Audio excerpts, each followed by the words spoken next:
got intelligence. Turn to Numbers chapter 1. He said the cross. See, I give you a clue. Just Numbers chapter 1. Hey, I can give you book, chapter, and verse. I know it's not a good drawing. Okay. Hang on a minute. 1, 2, 3. Okay. That makes sense now.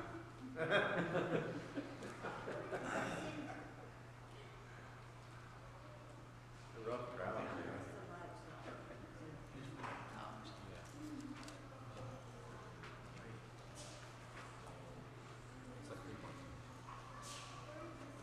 Three, 6, 9, 15, right? 12. 12. Sorry. Pretty good math. It's a cruel audience. Y'all can't imagine how they've been treating me. I'm so glad. Anyway.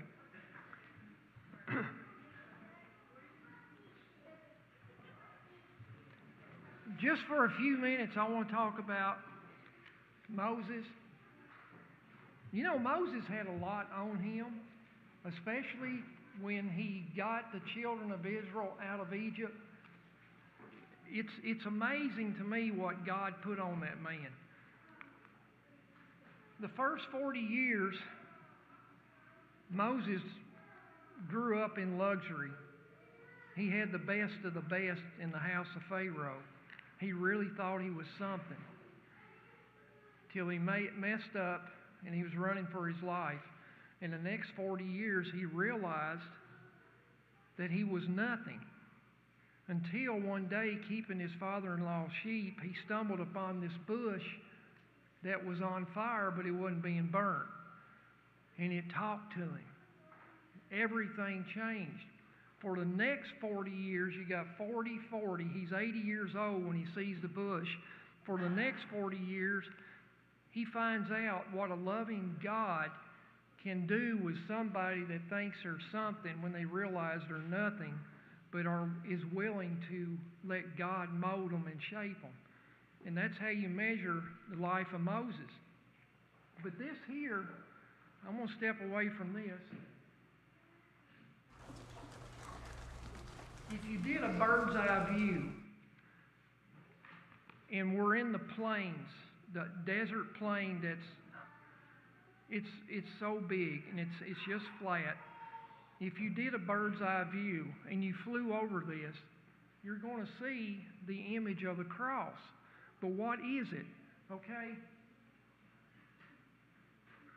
You've got the ark, not Noah's ark. Okay? This is a tabernacle in the courtyard of the tabernacle. In the courtyard of the tabernacle, you only have the Levites, the tribe of Levi, the descendants of Aaron, that can be the priests. They're the only ones that can be close to the tabernacle besides Moses. And then you have, this is how God told Moses to separate all these people in an orderly way and have the military. And to number them and keep track. And when they would, of course, the tabernacle, everything is built to be mobile. They had to disassemble it because they were nomadic and they had to move. So everything, and it blew my mind the more I would think about this over the years and read what pressure Moses had on him. Of course, Aaron at this time is helping, but trying to keep all these people in line. We're talking about over 1 million plus people. Some people think even more than that. How do you keep this organized? And when they would get up and God would, the cloud would move, they had to pick up and move the tabernacle, and these people had to, in an orderly fashion, they had to move. And the threes, one of the threes would move first. When they all got out, the next 3 tribes would move. The biggest tribe down here, the biggest number, we'll read it here in just a minute, is Judah. Judah will have the most numbers in this tier. Up here you've got Benjamin, which is going to be the smallest number total. And then you got these over here. And this is not north, south, east, and west, because Judah would be in the east tier. But what I'm saying is, I think it's always been amazing to me. Maybe it's just me, but if you saw, a bird's eye view and you're flying over this, you see the image of the cross, the way it's all laid out. And it's laid out in specific order. And I think that's so cool. But, let me see. Okay. I should have wrote this down. All right, let's go to chapter 2, Numbers chapter 2. Man puts chapter breaks in the Bible. The Lord spoke to Moses and Aaron, saying, every one of the children of Israel shall camp by his own standard. Okay, this is a group, your tribe. Okay? They shall camp some distance from the tabernacle of meeting. Verse 3. Now, this is really cool. The east side. You're going to find the east entrance is very special to God. I haven't dug enough to understand that.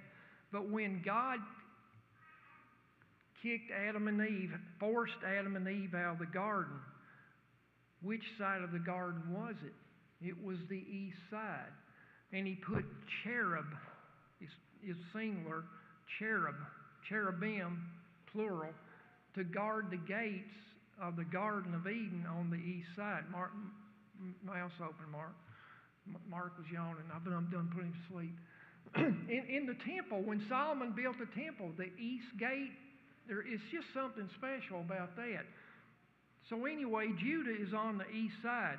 When God give Moses the directions on building the tabernacle, the east was to be open, various reasons.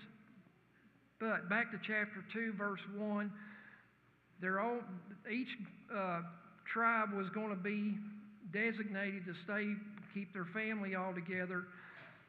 Verse 3, on the east side toward the rising of the sun, those of the standard of the forces with Judah shall camp according to their armies. Nahshon, the son of Abinadab, shall be the leader of the children of Judah, and his army was numbered at 74,600. Now, this is just military. These numbers are astounding. Verse 5, those who camp next to him, that's in the same tier.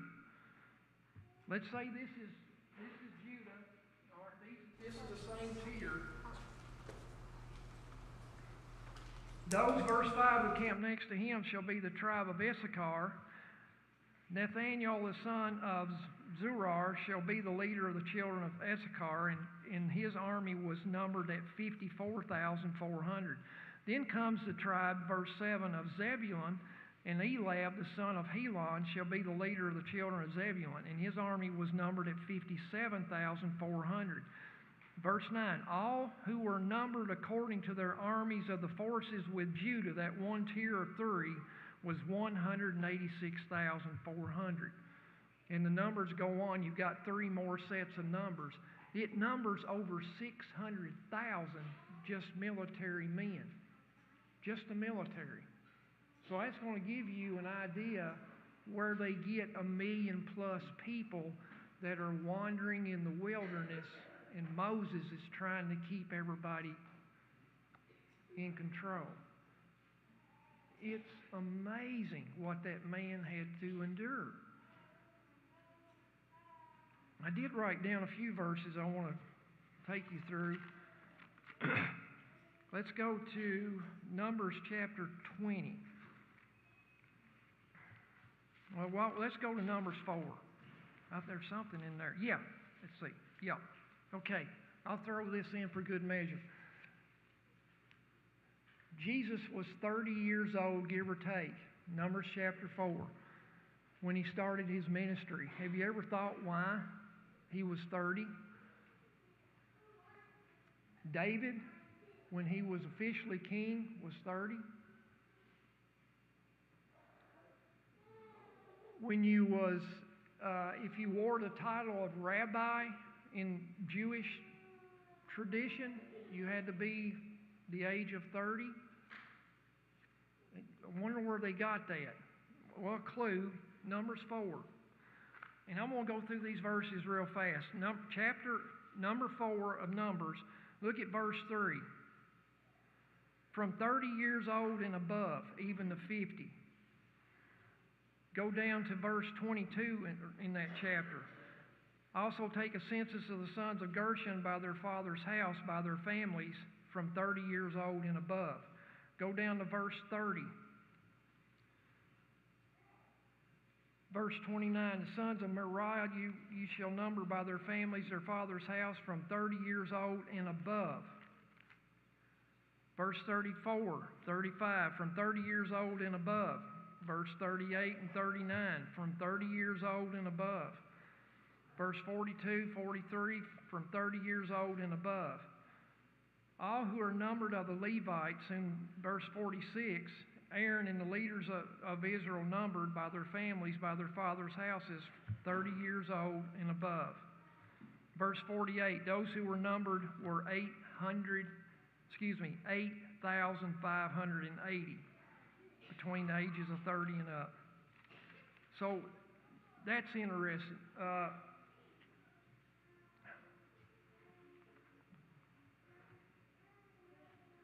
Let me give you another example of that. I'm going off the cuff again here. Let's go back in Genesis.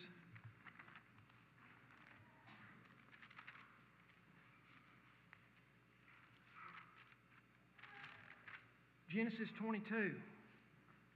Now this may just be me and my thinking, so don't take nothing about this, but it's a good thought. Just for entertaining thoughts. The way God works, His plan is so perfect. And numbers are very specific with God in so many areas. How old was Isaac when Abraham took him up on Mount Moriah to sacrifice him? You know, Vacation Bible School, you see the cartoons, and Isaac is just a little bitty kid, you know, packing wood. I'm going to prove to you, book, chapter, and verse. I can't be specific, but I really think he was the same age as Jesus when Abraham put him on that homemade altar to sacrifice him. That's Abraham. Is in chapter 22 of Genesis.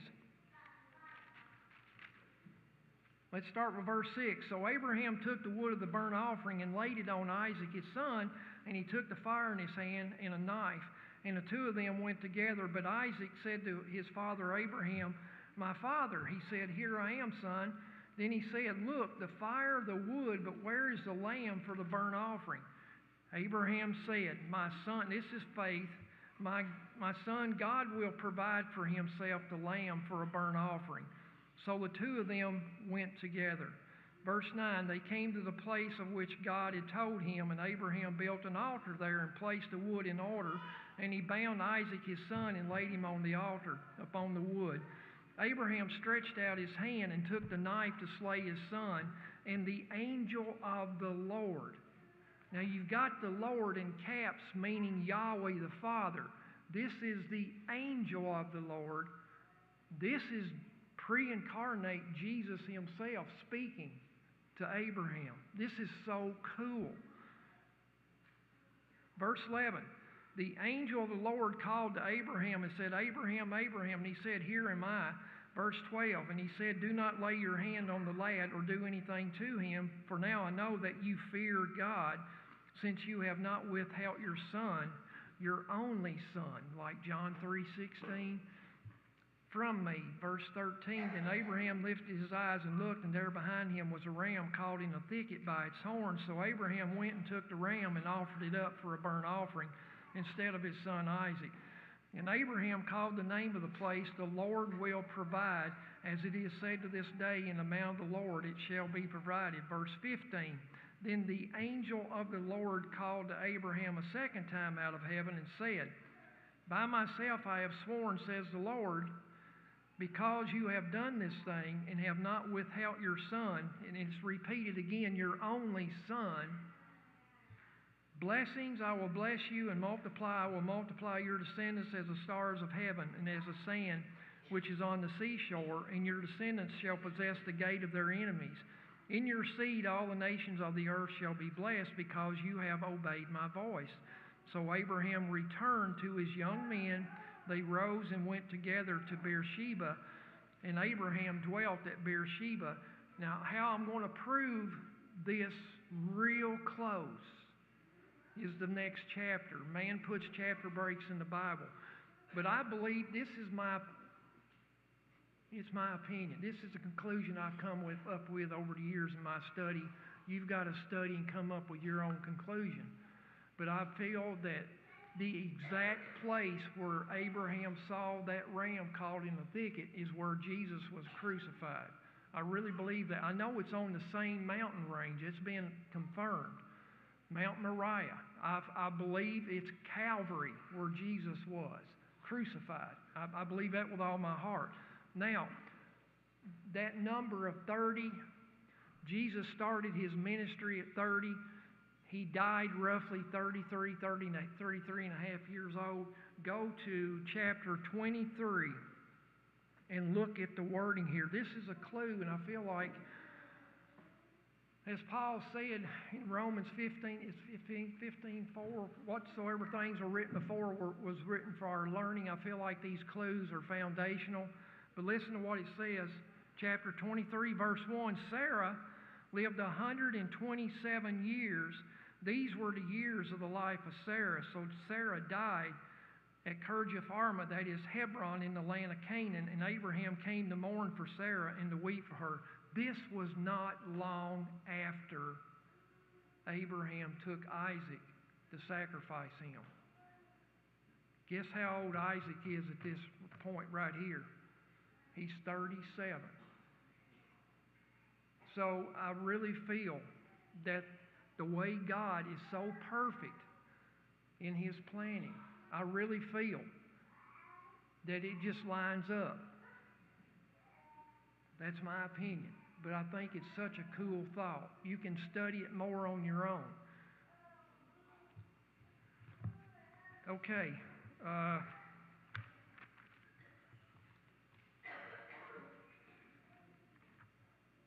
Go to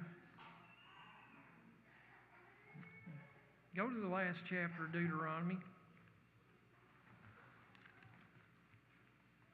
and I'll finish up.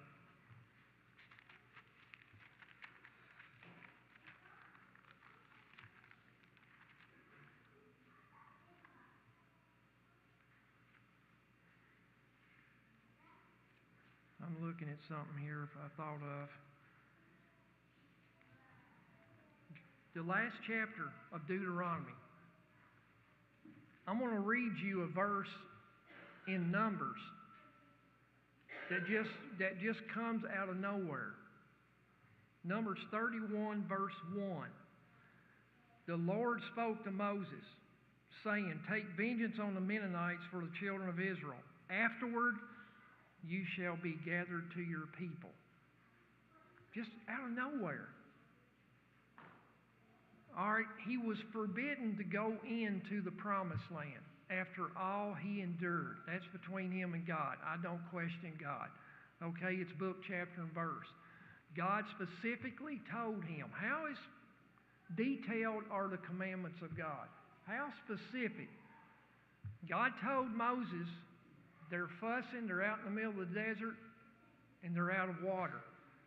And God told Moses to take Aaron and Aaron's rod and go to this rock. Paul says the rock was Jesus. That's what Paul says. But anyway, go to the rock, and God specifically told, this is the second time, God specifically told him to speak to the rock and water would come forth. Well, Moses' patience was very thin. The people are griping. Once again, we did the numbers. Over 1 million people griping and complaining about water. They griped about everything, kind of like me.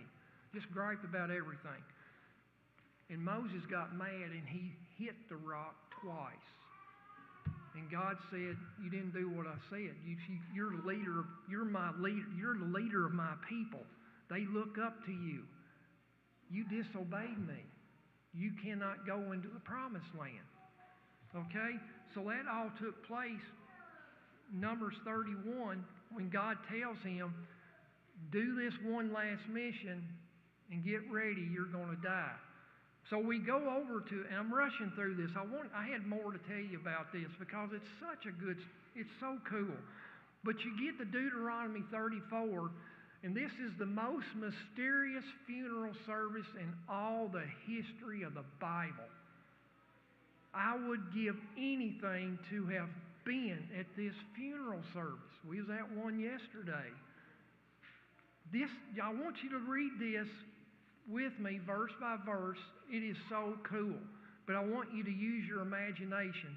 And what Moses was told, God said, go do this mission and get prepared. You're going to die. You're going to be gathered to your people. And by the way, that's saying, God is recognized in the Old Testament as the God of Abraham, Isaac, and Jacob. And every one of them, when they were buried, they were gathered to their people, waiting in paradise. Okay? Life after death. Believe it. Okay? Deuteronomy 34, then Moses went up from the plains of Moab to Mount Nebo to the top of Pisgah, which is across from Jericho. And the Lord showed him all the land of Gilead as far as Dan. Now this is over 100 miles of visual aid. This is miraculous. This is like walking out with the door out here and it's being a sunny day and looking down the highway here and seeing. He's seeing over 100 miles. A panoramic view. This is miraculous. This is how God works. He was not allowed to go into the promised land, but he could see it. Moses went up from the plains of Moab to Mount Nebo. The Lord showed him all the land of Gilead as far as Dan, all of Naphtali, the land of Ephraim, Manasseh, all the land of Judah, as far as the western sea, the Mediterranean Sea. The south and the plain of the valley of Jericho, the city of palm trees as far as Zoar. Verse 4, then the Lord said to him, this is a land of which I swore to give to Abraham, Isaac, and Jacob, saying, I will give it to your descendants. I have caused you to see it with your eyes, but you shall not cross over there. Verse 5, Moses, the servant of the Lord, died in the land of Moab according to the word of the Lord. Verse 6, this is so cool. And he, the Lord, and he buried him in the valley in the land of Moab opposite Beth Peor. But no one knows his grave to this day. Verse 7. Moses wasn't ready to die physically. Listen to the description. Verse 7, Moses was 120 years old when he died. His eyes were not dim, nor his natural vigor diminished. I'm reading from the New King James. This guy could steal. He could still hoe a garden. He could still bush hog. He could still work all day from sun up to sundown. His eyesight was good, Mark. Mine's not, but anyway. His eyesight was still good. But God said, your time has come. Verse 8, and the children of Israel wept for Moses in the plains of Moab 30 days, so the days of weeping and mourning for Moses ended. Verse 9, now Joshua, I love Joshua. Joshua the son of Nun was full of spirit and wisdom. Moses had been training Joshua for years. For Moses had laid his hands on him, so the children of Israel heeded, listened to him, and did as the Lord commanded Moses. Verse 10. But since then there has not risen in Israel a prophet like Moses, whom the Lord knew face to face. Nobody else has that credit given to them. God said, I talked to Moses like a man would talk to his friend. I talked to him face to face. Verse 11, and all the signs and wonders which the Lord sent him to do in the land of Egypt before Pharaoh, before all of his servants and all his land, and all that mighty power and all the great terror which Moses performed in the sight of all of Israel. I love Moses. There's a lot more I wanted to talk about, but time always whoops me. The invitation is a beautiful, beautiful invitation. We had a young lady answer today. We've had several answer. The invitation is God invites us. He wants all to be saved. Moses had a lot to deal with, but God took care of Moses. God blessed Moses. We have so much that we can read about Moses. Moses was so successful because he made himself available because of his belief and his faith. He was human. He made mistakes like I do, like we all do. But the invitation's yours. God loves you. If anybody has a need, we're going to sing a song.